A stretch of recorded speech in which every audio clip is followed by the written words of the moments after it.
Hi guys, welcome to my blog channel. कैसे हो आप सब। आज मॉर्निंग में वीडियो नहीं गई, एक्चुअली तबीयत ठीक नहीं थी कृष्णा की अच्छे से। पोटी वगैरह बहुत ज़्यादा कर रहा है तो हेल्थ उसकी थोड़ी सी डाउन है, और फिर ठंडी बहुत ज़्यादा है, तो इसलिए मैंने अपनी वीडियो को प्रायोरिटी ना देकर के कृष्णा को दी है, बिकॉज मेरे लिए वो ज़्यादा इंपॉर्टेंट है। वीडियो का तो कुछ नहीं है, वीडियो तो आ ही जाएंगी। बाकी मैंने आप लोग के साथ में बहुत सारी ऐसी वीडियो शेयर करी हुई हैं, आप लोग उनको देखिए और कीजिए फॉलो, है ना। तो आज की जो हमारी प्रेगनेंसी की स्टोरी है वो मैं आप लोग के साथ में शेयर करने वाली हूँ। तो चलिए स्टार्ट करते हैं। मैंने आप लोग के साथ में शेयर किया था कि जब हम डॉक्टर के यहाँ गए थे तो डॉक्टर ने मतलब बहुत सारी चीज़ें ऐसी होती हैं जो उन्होंने, एक मिनट साइलेंट कर दो फ़ोन में। एक तो उन्होंने एक मेडिसिन दी थी, ठीक है, और एक उन्होंने लिक्विड सी कुछ चीज़ थी। तो मतलब मेरा वाटर ब्रेकेज घर पे हो गया था, ठीक है। तो हम फिर चले गए थे हॉस्पिटल। 6 साढ़े 6 बजे के करीब मेरा वाटर ब्रेकेज जैसे हुआ था, मैंने आप लोग को बताया था। उसके बाद से हम चले गए थे हॉस्पिटल हम गए थे 10:30 बजे के करीब, ठीक है। और वहाँ पर जाने के बाद से डॉक्टर ने मुझे जो भी डाटा वाटा सुनाया वगैरह जो भी करा, उन्होंने मेरे अच्छे के लिए ही करा जो भी उन्होंने करा, ठीक है। उसके बाद से उन्होंने मुझे एक मेडिसिन दी जिससे कि आपकी जो पॉटी वगैरह होती है, पेट वगैरह आपका अच्छे से क्लीन हो जाए, नॉर्मल हो जाए, ठीक है। क्योंकि स्टिचेस वगैरह आते हैं, बहुत सारे लोग ऐसे होते हैं जिनके बहुत ज़्यादा स्टिचेस लगते हैं, बहुत सारे ऐसे लोग होते हैं जिनके 1 या 2 में ही काम चल जाता है, बहुत सारे लोग ऐसे होते हैं जिनके 8 भी लग जाते हैं, 4 भी लग जाते हैं, 3 भी लग जाते हैं, 5 भी लग जाते हैं। तो इसलिए उन्होंने मतलब उनकी जो भी प्लानिंग होती है कि पेट अच्छे से साफ़ हो जाए, क्लीन हो जाए, है ना, जैसे लूज मोशन होता है वैसे टाइप की उन्होंने मेडिसिन दी, ठीक है। तो वो मैंने मेडिसिन ले ली, फिर मैं चली गई वॉशरूम के लिए। जैसे ही उन्होंने दिया वो सारी चीज़ें हमने ले ली। मैंने लेने के बाद से मतलब मेरे पेट में अजीब सा होने लगा, जैसे पता नहीं क्या चीज़ दौड़ने लगी हो, जैसे इनो पीने के बाद से अजीब सा होता है वैसा होने लगा। फिर मैं चली गई वॉशरूम। तो वॉशरूम से आने के बाद से उन्होंने मुझे इंजेक्शन दिया पेन के लिए, कि मुझे पेन होना स्टार्ट हो जाए, ठीक है। क्योंकि वाटर ब्रेकेज हो गया था तो मेरी सासू माँ ये बोल रही थी चल कोई नहीं, ऐसा हो जावे है, वाटर ब्रेकेज तो हो जावे ही है, सभी के हो गए। मैंने कहा ठीक है चलो। वैसे अगर आप लोगों के साथ में वाटर ब्रेकेज होता है तो आप लोगों को हॉस्पिटल जाना बहुत ज़रूरी है, एट ए टाइम जाइए। बिकॉज क्या होता है, जब एमनियोटिक फ्लूइड में बेबी होता है और वो जब वाटर ब्रेकेज हो जाता है तो बेबी को पुश करके जल्दी से निकाल दिया जाता है, ठीक है, वो निकल जाता है। आपको इतनी मशक्कत नहीं करनी पड़ती है, अभी आगे स्टोरी में आप लोग को मैं बताऊंगी, ठीक है। इससे आप भी बहुत सेफ हो और आपका बेबी भी बहुत सेफ है, इन्फेक्शन नहीं होता है, ठीक है। तो मेरा तो खैर केस अलग हो गया था, क्योंकि देखो यार, जो लोग पढ़े लिखे हैं, जो लोग सारी चीज़ों को जानते हैं, पहले के टाइम के लोगों की बात अलग थी, ठीक है। घर में बेबी हो जाते थे, पहले तो सैनिटरी पैड्स वगैरह भी नहीं थे। अब क्या है, आप तो आपने देखा भी है, इतनी सारी चीज़ें हैं मार्केट में पीरियड से रिलेटेड कि आप लोग बहुत सारी चीज़ यूज़ कर सकते हो। बट बहुत सारे लोग अभी भी पैड के साथ में कंफर्टेबल हैं। तो आप लोग कमेंट सेक्शन में कमेंट ज़रूर कीजिएगा कि कौन कौन से लोग ऐसे हैं जो पैड के साथ में कंफर्टेबल है, ठीक है। फिर मैं आपको अपना बताऊंगी। तो हम वहाँ पे चले गए। उसके बाद क्या हुआ कि उन्होंने मुझे पेन किलर वाली मेडिसिन जो होती है ना, जो पेन होता है, मुझे पेन तो हो नहीं रहा था, वाटर ब्रेकेज के बाद पेन नहीं हो रहा था मुझे बिल्कुल भी। तो उन्होंने पेन वाली मेडिसिन लगा ली। अब बहुत तेज़ तेज़ से पेन होना स्टार्ट हो गया, हर मतलब 2 मिनट पे पहले स्टार्ट हुआ, पहले लगाते ही मेरे 1 मिनट में पेन होना स्टार्ट हो गया। फिर धीरे धीरे धीरे धीरे कंटिन्यूटी में बहुत तेज़ तेज़ पेन आना स्टार्ट हो गया, जल्दी जल्दी। और फिर कब एक बार ऐसा हुआ कि बहुत तेज़ से पेन आया और मुझे ऐसा फील हुआ कि मुझे पॉटी जाना है। फिर मैंने डॉक्टर को बताया, मैं जो मेरी नर्स थी उनसे मेरी बहुत अच्छी दोस्ती हो गई थी, बिकॉज उन्होंने मुझे मेरे चैनल पर देखा हुआ था नेचुरल ब्यूटी हेयर ट्रीटमेंट पे। तो उन्होंने मुझे ये बोला कि आप सीमा हो नेचुरल ब्यूटी हेयर ट्रीटमेंट से। मैंने कहा हाँ। अरे आप तो यूट्यूबर हो और हम लोगों के हॉस्पिटल में आप हो। तो वहाँ की जो नर्स थी वो मुझे बहुत ज़्यादा मानने लगी, और उन लोगों ने मेरे बालों को भी देखा, उन लोगों ने कहा कि आपके बाल सच में बहुत अच्छे हैं, हमें लगता था कि नकली हैं या जो भी हैं। मैंने कहा नहीं, अगर नकली होते तो क्या मैं इस कंडीशन में विग लगा कर आऊँगी, नकली बाल लेकर आऊँगी। तो वही सारी चीज़ें हैं। बाकी खैर ये तो हमारी स्टोरी है, तो ये वाली बातें मैं आप लोग के साथ में कभी और शेयर करूँगी। तो वो लोग वैसे ही मेरी बहुत केयर कर रहे थे, उन लोगों को मेरा नंबर वगैरह चाहिए था, तो उन लोगों को मैंने अपना सारा नंबर दिया, सेंड किया, उन लोगों को सारी चीज़ें भी बताई डिलीवरी के बाद। वहाँ की जो नर्स थी बहुत अच्छी थी, बहुत ही अच्छी। अब ये नहीं पता है क्यों अच्छी थी, है ना। और होते हैं बहुत सारे लोग पंजाब में, तो वैसे भी बहुत अच्छे अच्छे लोग हैं यार पंजाब में हेल्प के लिए। आप अगर मर भी रहे हो ना, और अगर आपने उनसे बोल दिया कि आप मेरे घर चलकर मुझे खाना बनाकर खिला दो, वो आपको मना नहीं कर सकते। पंजाब के लोग इतने अच्छे, इतने मतलब विश्वास के लायक होते हैं, तो मुझे बहुत अच्छा लगा पंजाब में, तो बहुत ज़्यादा अच्छा। इस समय ठंडी हो रही है तो मैं कहाँ पर रही हूँ, तो इसके लिए आप लोग माइंड मत कीजिएगा, बिकॉज ठंडी बहुत ज़्यादा हो रही है, बहुत ज़्यादा, हद से ज़्यादा। और कृष्णा मेरा फीड लेता है, इस वजह से 120 डेज़ का जो 3rd वीक है वो नहीं आया, क्योंकि कृष्णा की हेल्थ ठीक नहीं है, वॉमिटिंग और पॉटी दोनों हो रही है उनकी, तो इसीलिए मैंने अभी वीडियो नहीं डाला है, क्योंकि मैंने पैक लगाया ही नहीं है। ऑयलिंग करी है, स्टीम लिया है, टोनर वगैरह लगाया हुआ है, ठीक है। तो जैसे ही मुझे पेन बहुत ज़्यादा होने लगा, तो मैंने डॉक्टर जो नर्स थी उन्होंने मुझे पहले ही बता दिया था कि आप अपना जो है कि जैसे ही आपको ऐसा कुछ फील हो तो आप बता देना। मैंने कहा ठीक है। तो बहुत सारे लोग ऐसे होते हैं जो बहुत ज़्यादा क्लीनिंग पे और बहुत ज़्यादा इन साफ़ सफाई पे ध्यान रखते हैं, सभी लोग रखते हैं, ठीक है, अपनी बॉडी से सबको प्यार होता है, बट क्या होता है कभी कभी हमारे जो प्राइवेट पार्ट होते हैं हम वहाँ पर सेव नहीं कर पाते, है ना, वो करना बहुत ज़रूरी है।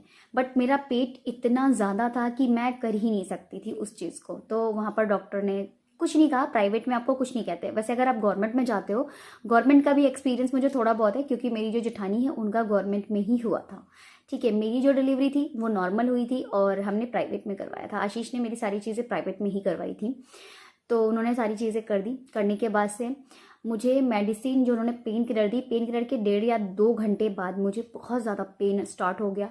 फिर मैंने अपनी सासू माँ को बोला, तो सासू माँ मेरी बाहर थी, आशीष भी बाहर ही थे, तो फिर वो नर्स आई, एक कोई बगल में था मेरे, तो मैंने उनसे बोला कि मुझे ना पॉटी जाना है।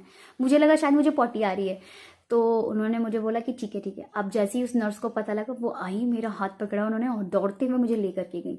क्यों? क्योंकि उनका ले जाना भी बहुत ज़रूरी था, क्योंकि कृष्णा का जो सर था वो बाहर आने लगा था। उन्होंने मतलब इंटरनल चेकअप होता है, तो पूरा हाथ आपका ये ग्लव्स पहन के पूरा हाथ ही उनको अंदर तक डालकर देखना होता है, तो उन्होंने ग्लव पहना हुआ था। उन्होंने जैसे ही चेक किया, उनको कृष्णा का सर दिखने लगा था, तो उन्होंने मुझे पकड़ा और पकड़ के सीधे वो मुझे लेके चली गई ओटी में। ओटी में जाने के बाद से सारी चीज़ें उन्होंने सेटअप की। सेटअप करने के बाद से उन्होंने मुझे बोला कि सीमा आपको ना टेंशन नहीं लेनी है। मैंने कहा ठीक है।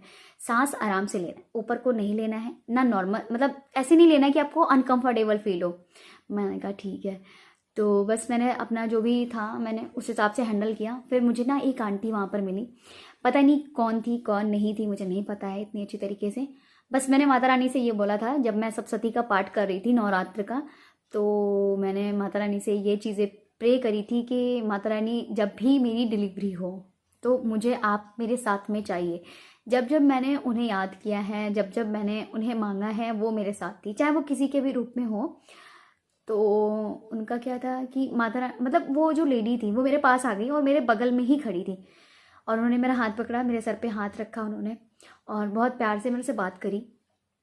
जब डिलीवरी हो गई उसके बाद वो मुझे नहीं मिली, आई थिंक मेरे से दोबारा वो नहीं मिली थी, ठीक है। तो फिर क्या हुआ कि उन्होंने बोला, मैंने कहा आंटी आप मुझे छोड़ के नहीं जाना। अब आशीष को अंदर अलाउ नहीं था और सासू माँ को भी अलाउ नहीं था, क्योंकि बहुत सारी मशीन थी और वहाँ पर इंसान देख करके डर ही जाता है। मैं खुद घबरा गई थी उस चीज़ को देख करके।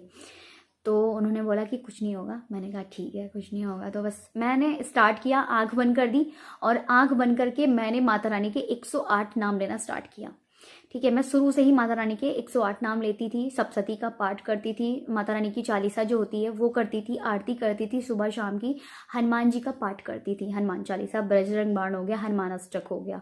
मेरी डिलीवरी बिल्कुल नॉर्मल, कोई प्रॉब्लम नहीं हुई। बट एक गलती की वजह से मुझे 8 टाके लगे। वो ये था कि वाटर ब्रेकेज होने के बाद मुझे तुरंत हॉस्पिटल जाना था, जो कि मैं नहीं गई। ये मेरी सबसे पहली गलती थी। दूसरी चीज़ कि अगर आपको कुछ डाउट लगता है तो आप खुद डिसीजन लीजिए, है ना। अपनी लाइफ है आपकी और आपके बच्चे की, किसी की नहीं सुननी है आपको। मैं आप लोगों से यही बोलूँगी कि आप अपने हाथ से और खुद सोचिए कि आपको क्या करना है। आप खुद सोचिए कि अगर एक चीज़ नाव है, एक नाव है और उस नाव में अगर आप सवार हो, है ना, और उस नाव का अगर एक कोई चीज़ उसमें अगर छेद हो जाए नाव के अंदर और आप उसके अंदर बैठे हो, तो पानी धीरे धीरे क्या होगा, भरेगा और ऑटोमेटिक आप डूब जाओगे, है ना। तो अगर मैं उस चीज़ को ना इतना प्रेशराइज करती अपने हस्बैंड को और ना मैं बोलती इस तरीके से, तो वो मुझे नहीं ले जाते, तो कुछ भी हो सकता था। बट माता रानी की दुआ थी, माता रानी की कृपा थी, इतने लोगों की ब्लेसिंग थी कि कुछ भी नहीं हुआ, नॉर्मल सारी चीज़ें होंगी। बट मुझे 8 टाके लगे थे। अब आप सोचो, किसी बंदी को 8 टाके लगे हों और छोटे बच्चे को फीड कराना हो, और मेरा जो वेट था, आप लोग खाने पीने पे ध्यान दीजिए जिनके पर डिलीवरी होने वाली है। खास तौर पे आप बनाना, पपाया मत खाइए। बहुत सारे लोग ऐसे हैं जो उन्होंने मुझे कमेंट सेक्शन में कमेंट भी किया कि दीदी पपाया लेना चाहिए कि नहीं लेना चाहिए। तो पपाया आपको 8वें महीने के बाद से लेना चाहिए, कोई दिक्कत नहीं होती। मैंने अपनी डॉक्टर से भी पूछा था, उन्होंने बोला था कि देखो बेटा, पपाया जो होता है ना वो होता है गर्म, स्टार्टिंग में नहीं खाना है, आप लास्ट में खा सकते हो, कोई दिक्कत नहीं होती है। मैंने कहा ठीक है। तो क्या हुआ कि बस मैंने 108 नाम लेना माता रानी का स्टार्ट किया, और उसके बाद पता नहीं लगा मुझे क्या हुआ क्या नहीं, और अजीब सा कुछ हुआ मुझे, और मेरी आंखें बंद हो गई। और डॉक्टर ने मुझे बोला बस सीमा बस, पुश कर पुश कर पुश कर। मेरे से हुआ नहीं और मैं बेहोश हो गई। बेहोश होने के बाद जब कृष्णा नहीं हुआ तो उन्होंने मेरे 8 टाँके लगाए लास्ट में, और उन्होंने बहुत कोशिश करी कि टाँके ना लगाने पड़े, बट मुझे फील हुआ, और मतलब मेरी जो पूरी बॉडी थी ना वो सुन्न पड़ चुकी थी, और मैं बिल्कुल वीक हो चुकी थी बहुत ज़्यादा। तो डॉक्टर ने जैसे ही कृष्णा हो गया, बहुत अच्छा लगा सबको, कोई दिक्कत नहीं हुई। बट हाँ, कृष्णा ने बहुत सारी प्रॉब्लम झेली होंगी, क्योंकि आप खुद सोच सकते हो कि जो बच्चा पानी में इतने टाइम से, मैंने पानी पीना बिल्कुल भी कम नहीं किया था, शुरू से ही मैं पानी बहुत पीती थी, बहुत ज़्यादा पीती थी। खाना खाना हो ना खाना हो, 2 गिलास पानी पहले पी के बैठ जाती थी मैं। तो पानी की कमी बिल्कुल भी मत कीजिए। तो फिर वो गई मेरी सासू माँ के पास, और बच्चे के कपड़े वगैरह मांगा उन्होंने। तो उसके बाद का तो कुछ नहीं मुझे इतना अच्छे से याद है, बट मेरे जो हस्बैंड बताते हैं, उन्होंने, डॉक्टर ने सीधे, नर्स ने यही बोला कि आपकी जो डिलीवरी हुई है वो बड़ी औखी हुई है। औखी का मतलब, मैंने अपने हस्बैंड से पूछा तो उन्होंने ये बोला कि बहुत ही ज़्यादा क्रिटिकल कंडीशन थी, अगर थोड़ा सा भी लेट हो जाता तो कुछ भी हो सकता था।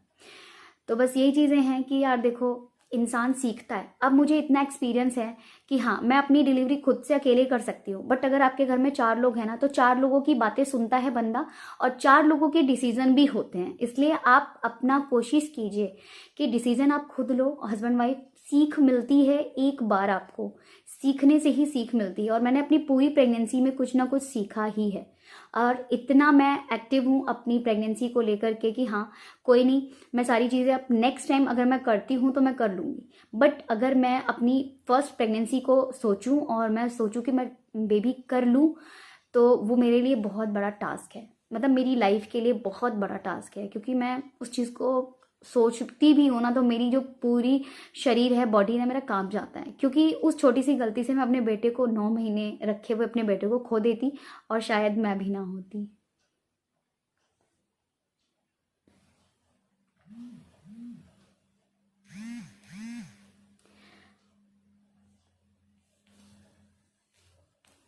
हाँ, सो गाइस, वीडियो में बस इतना ही था। वीडियो अच्छी लगी हो तो एक लाइक कर दीजिएगा, चैनल को सब्सक्राइब कर दीजिएगा, और बहुत में शेयर कर दीजिएगा।